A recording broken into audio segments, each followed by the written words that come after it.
what would Saitama really do to the moon if he jumped off of it? Okay, so next week is the season 2 premiere of One Punch Man, I believe on Hulu, which I'm very excited about here in the United States. And before we get into season 2, let's deal with all the sciencey stuff that we can get through from season 1. In the last episode, Because Science, we were talking about Saitama's serious punch, but within that scene, there was also Saitama jumping from the moon. And we see a massive crater or massive damage being done to the moon. What would really happen? Well, if you look at the anime, at least the English dub, or sub, or dub, it looks like it takes Saitama about a dozen seconds, maybe 15 to 19, it depends on what video you're watching on YouTube, but it takes a number of seconds for Saitama to jump from the surface of the moon all the way back to Earth. Now, if it is over a dozen or so seconds, maybe 19 seconds, if we want to be super technical about it, the moon is very, very far away, almost 400,000 kilometers away. So to cross 400,000 kilometers, give or take, in just, a handful of seconds like that, Saitama would have to be traveling at a little bit more than 5% the speed of light, which, as you may guess, is a lot. So, 5% the speed of light, how do you get force from this kind of value to see what would happen to the moon? Well, we would take this as our final velocity that Saitama would want to be at, and let's say he gets to that final velocity in just a few fractions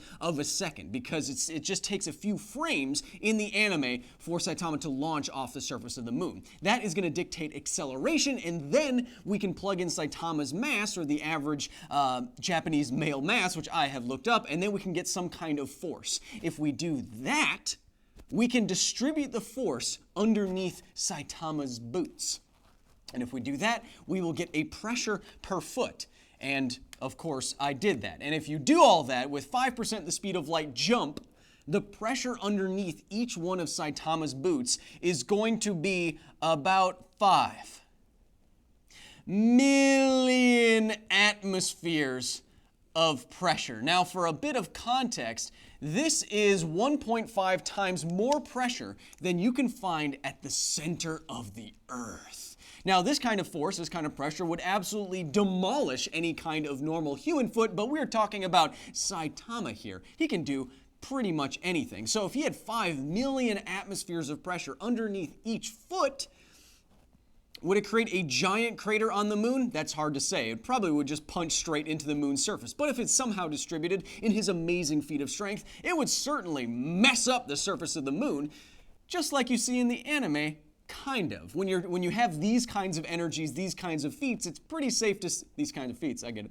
These kind of feats, it's pretty safe to say that any one of the things that Saitama does would probably mess up a lot of stuff. So, within the realm of Because Anime plausibility. Hello and welcome to another edition of Because Science Live, the live edition of this channel where I take all of your comments, questions, and, nerdy analyses, and I try to answer them off the top of my head. Look, I'm not an expert, I'm not a working scientist, but I know a lot about a little bit. Wait, other way around. I know a little bit about a lot of sciencey. Look, I'm not an expert, but I know a little bit about a lot of different science and pop culture things. So if you have any questions for me that have to deal with science, pop culture, or the intersection therein, you let me know in the chat. Don't spam the chat, because then I will never answer your question. But if you have something insightful that you want to say, put in the chat, and maybe I will get to it in the next, half an hour. So I have Nate here somewhere. What's going on, Kyle? I don't know. I messed up the intro thing that I say. So it's little bit of a lot of bit of a little bit of stuff. What do we got? From OJD Creative. Okay. How far do you think technology will get in our lifetime, and which are you most excited for? Oh, what a complicated question. So I think, a couple live streams ago, or last Friday, or whatever time means to you humans, about a week ago, I think we were asking what's going to be the next technology to change everything. And I think if history if we look back at history, I think it's impossible for anyone to say at any point in time what's going to happen and what is going to change the world radically. Like I said before, in 1900 or so, people were saying everything, and they spoke like this, everything that needs to be invented has now been invented, and it is 1902. It was an oddly specific quote, but people said that, a century ago, saying that everything that needs to be invented has been invented, and now look, you're watching me like this.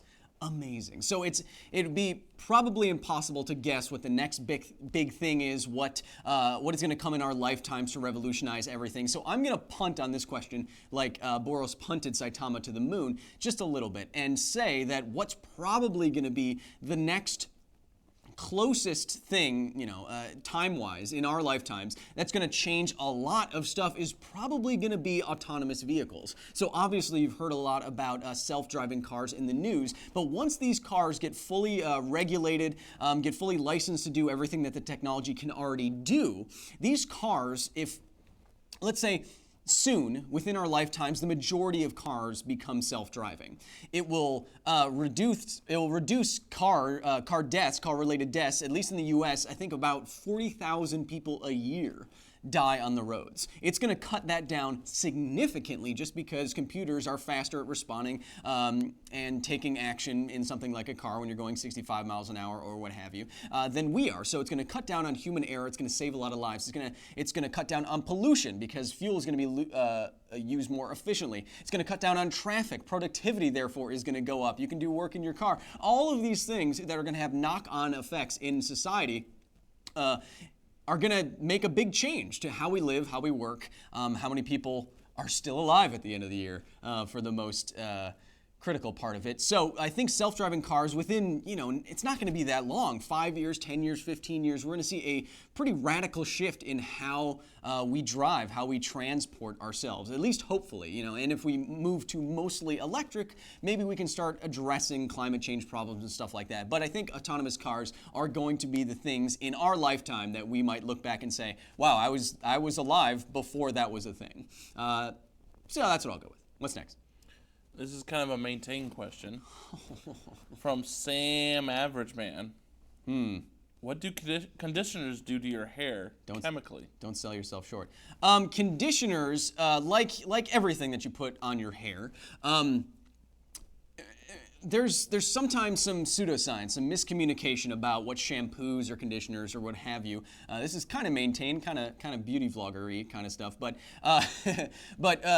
when you put something on your hair, if it says it's going to revitalize your hair and your scalp and what have you, and it has vitamin A in it and it will make your hair stronger and that kind of stuff, you got to be very careful. Your hair is not alive. It is protein that is being extruded from the pores, specific pores, and the top of your head, kind of like when you had that Play-Doh machine as a kid and you put Play-Doh in and went.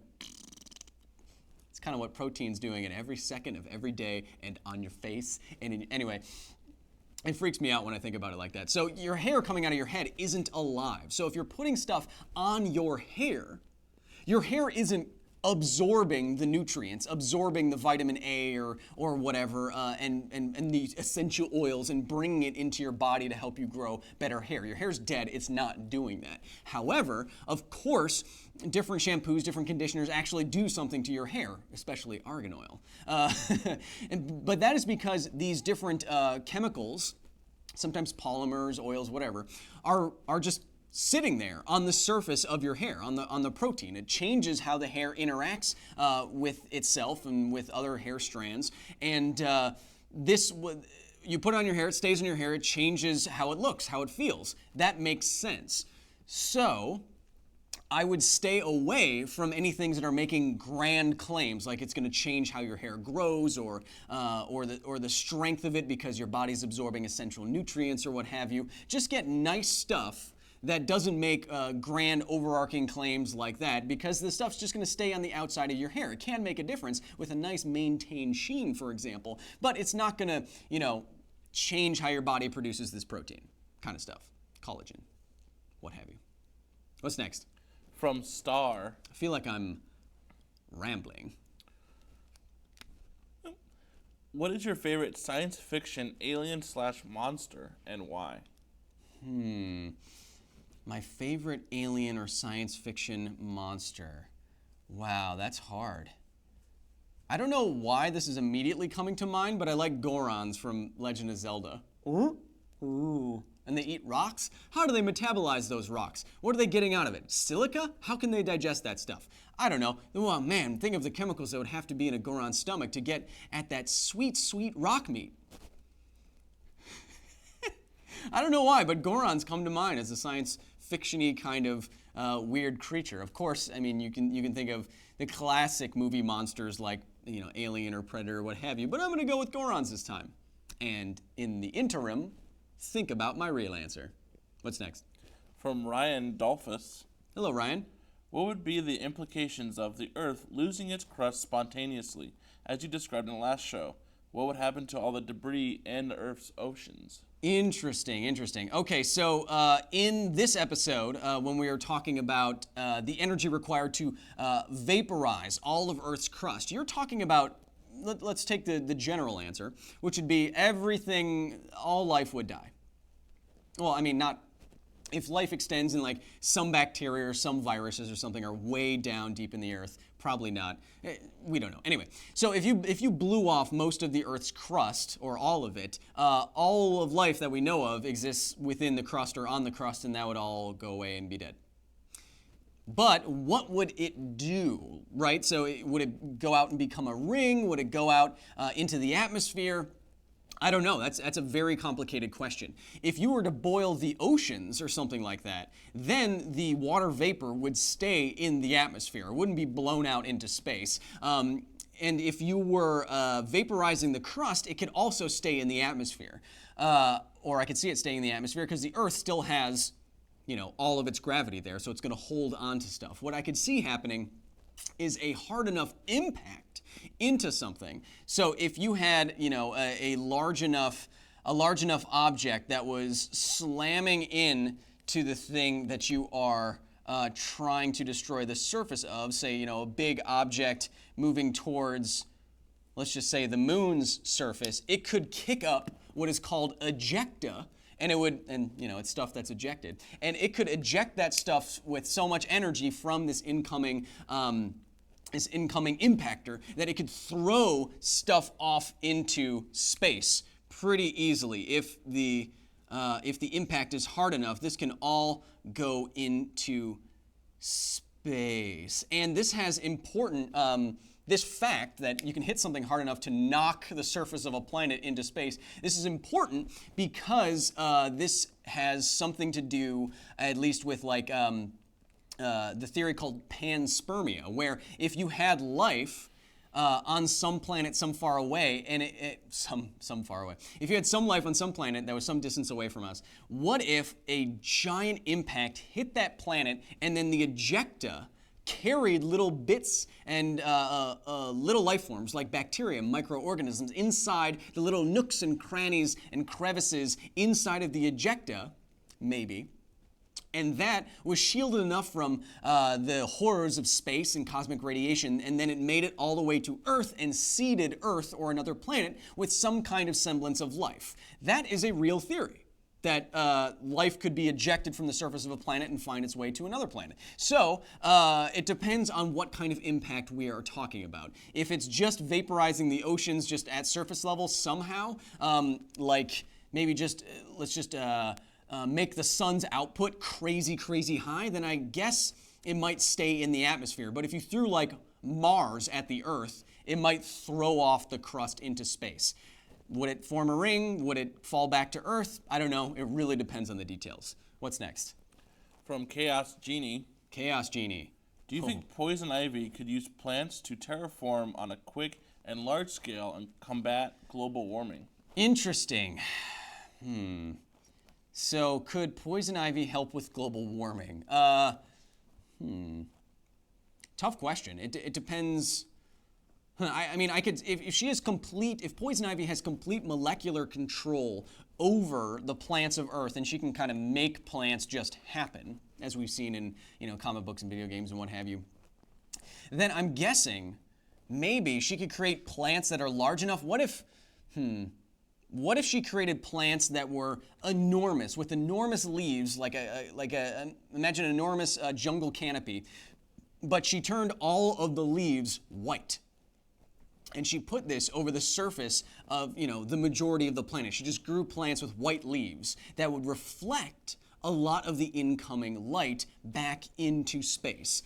This is one of the problems with climate change. It's this positive feedback loop that is going to eventually run away and turn us into, a boiling cauldron.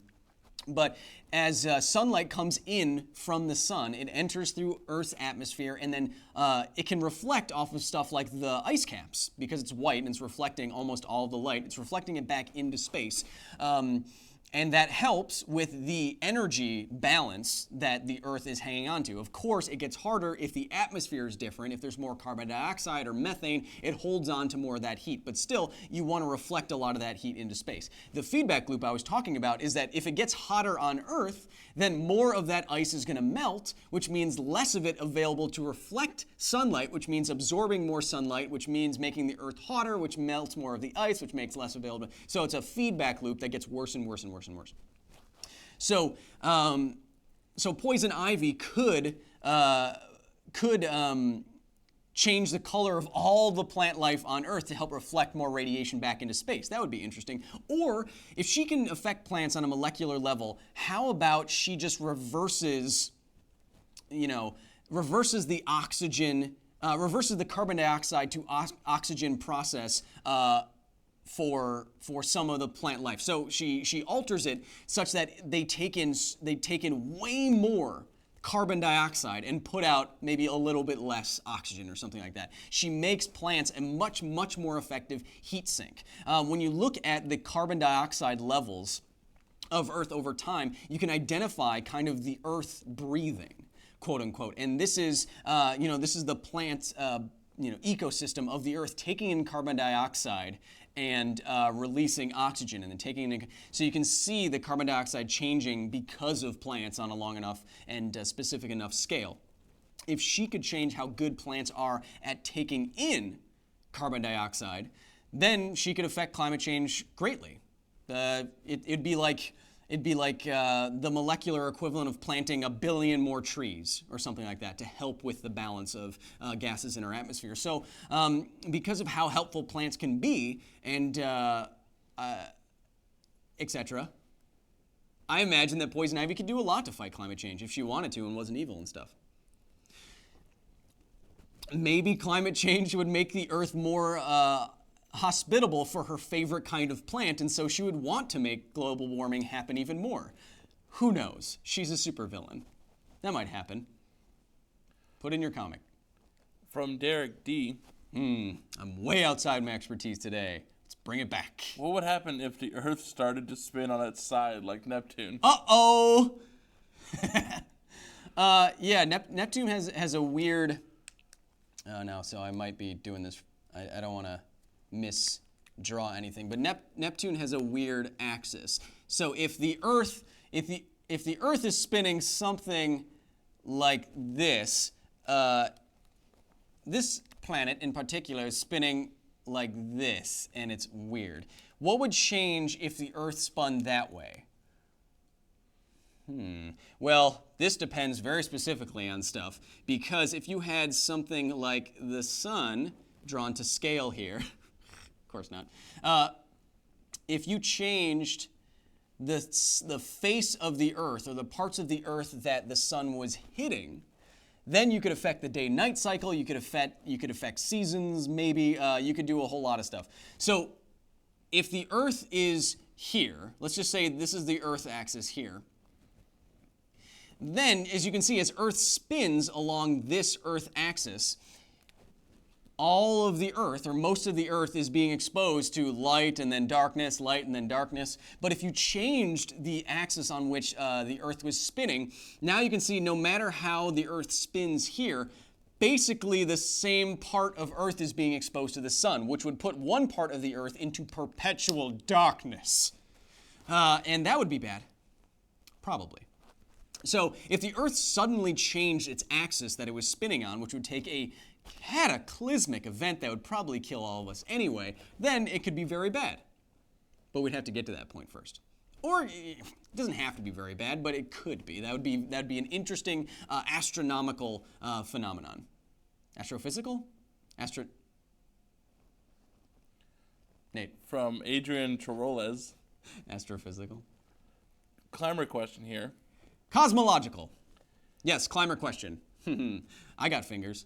How much muscle mass can I gain before the additional weight becomes a drawback? Yeah, so I think about this a lot, and there's no answer. There's no real answer because the human body is very complicated and it's infinitely variable, practically speaking. So how much mass you need to be a good rock climber before you have too much mass?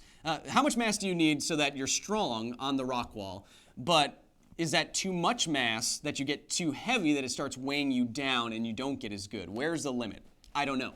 But this makes me think of the rocket equation. So basic rocket science is how fast do I want to go and how much and how fast and how far do I want to go? How much fuel do I need? And how does the weight of that fuel affect how fast and how far I want to go? And then how does that new part of the equation affect how much weight I have? And it feeds back on itself until you get to kind of a limit of how much fuel you can take up for how fast and how far you want to go. So I'd guess that there's some limit for how strong, how muscular, how much muscle mass you have before it starts to weigh you down and your additional strength cannot compensate for the additional mass on your body. I don't know what that limit is, but I will say that, this is just looking practically, most of the professional climbers or professional boulderers, what I'm familiar with, most of the professional climbers in the world are very skinny in their BMI. They're very skinny. They're sometimes pretty squat. They can be short or tall, but they do not weigh very much at all. It's more lean, and you can tell the difference between someone like a professional rock climber and someone like the Mountain from Game of Thrones, who is currently the world's strongest man. So the Mountain can take a 60-pound keg and throw it over his head backwards like 20 feet in the air. Just throw it over a pole that's 20 feet in the air. That's impressive. Would he be a very good rock climber? Probably not as good as a boulderer who's a 10-year-old girl who can climb V12. There's a very big difference in ability when you factor in masses, and just the size of his hands would probably be bad at crimps, if you know what I'm talking about. So there is some mass limit. I just don't know what it would be, because specifically for rock climbing, once you get to the hardest of hard difficulties, it's not just that the moves are further apart or anything. They have to also get smaller. And as the holds get smaller, the amount that you are really, really pulling on just your fingertips with your mass increases, and that can really strain the small tendons and muscles in your hands, your arms, your back, your legs, and stuff like that, and they can fail. I've had 2 such events happen to me, and I'm not a large man, so there must be some mass limit. I don't know what it is, but it'd be limiting, as you suggest. What's next? From Javier. How does an EMP work? Does it have sound, or does it look like something? EMP is an electromagnetic pulse, and you usually hear it in the context of something like a nuclear explosion. And why people worry about an electromagnetic pulse is that it has electromagnetic properties, if you can believe it. And what's scary about this for us, for humans with technology, is that electromagnetism links electricity and magnetism. Can you believe it? But the practical application is if you have something like a circuit board that runs electricity through itself with wires and resistors and what have you. It has components. If something like an electromagnetic pulse comes your way, like this, accurately drawn, what it will do is induce a current inside of the electronics. So we know that electricity can create magnetism and magnetism can create electricity. This is how, for example, we might destroy Wolverine. If we create an alternating magnetic field, it will induce or create an electric field inside of his bones and he will melt and die. But in electronics, electromagnetic waves come through, some radiation comes through, and it creates a current inside of our electrical components, and this can be so much electricity that it fries it and it destroys it. This is the big worry, that if we had a large electromagnetic pulse over something like a city, it would wipe out most of the city's electronics and they would be sent back to the Stone Age. Doesn't have to be just with something like a nuclear bomb. It could be a giant solar flare sending out charged particles and stuff, inducing currents in our electronics. Now, we do try to shield things like satellites from electromagnetic, from inducted electricity like this, where it could fry everything. We do try to shield our electronics from this, but that's why an electromagnetic pulse is so scary, because with the right application of it, it can fry anything that deals with electro and magnetism. Electromagnetism. But it can fry all of our electronics. That's why an EMP is really scary. What's next? Last one. Oh, okay.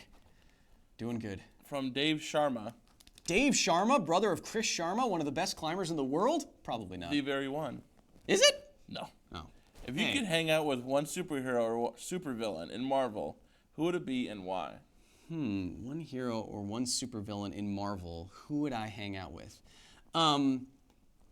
I think there is a lot to be said, and I'm not super experienced in this area, but sometimes I think about, most of us go through our entire lives in the same state of consciousness. We're awake or we're asleep, which is an altered state of consciousness, but that's mostly it for most of us.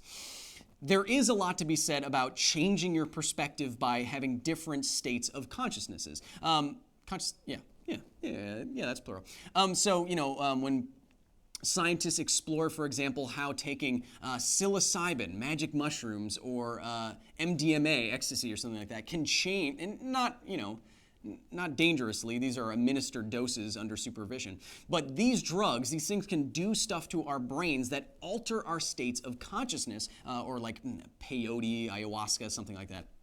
Again, not advocating the use, just saying that there are altered states of consciousness that most of us never ever experience, and the people that do have some of these experiences say that it can do amazing things. I'm not going to say any one of these is 100% proven true, but you do see reports of people having their severe depression basically cured.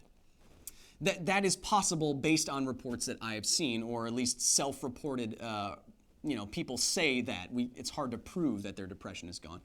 But altered states of consciousness can change your entire perspective on life. The most famous one is probably people having a near-death experience, which, take whatever explanation of it that you will. There is some scientific... There are scientific theories that I think can account for this, but people who have near-death experiences, an altered state of consciousness, can live their entire lives differently afterwards. It changes their perspective on everything. All that being said, I would like to hang out with Dr. Strange, and I want him to do weird things to my mind and brain such that I perceive time and space in a new and fascinating way. First, he has to not be dust, but I guess we'll figure out how that happens. Because they're all gonna come back. Anyway, thank you so much for joining me for this edition of Because Science Live. Wow, I tried my best. I rambled a lot. If I made any mistakes that are glaring, please put them in the chat if you're a super nerd or have anything to add. What's coming up next week? We have a behind-the-scenes episode for the science of Mortal Kombat that you're going to want to check out. We have a new vlog, we have a new live stream, and we have a new episode. This one, the internet made me do, and you're definitely going to want to check it out. And it has to do with the Avengers, and I think you can guess what it's about. So have a wonderful rest of your weekend. And, while you're in this state of consciousness now, and you can understand me, and we're not experiencing different realms or anything, be nice to each other because this is all we got.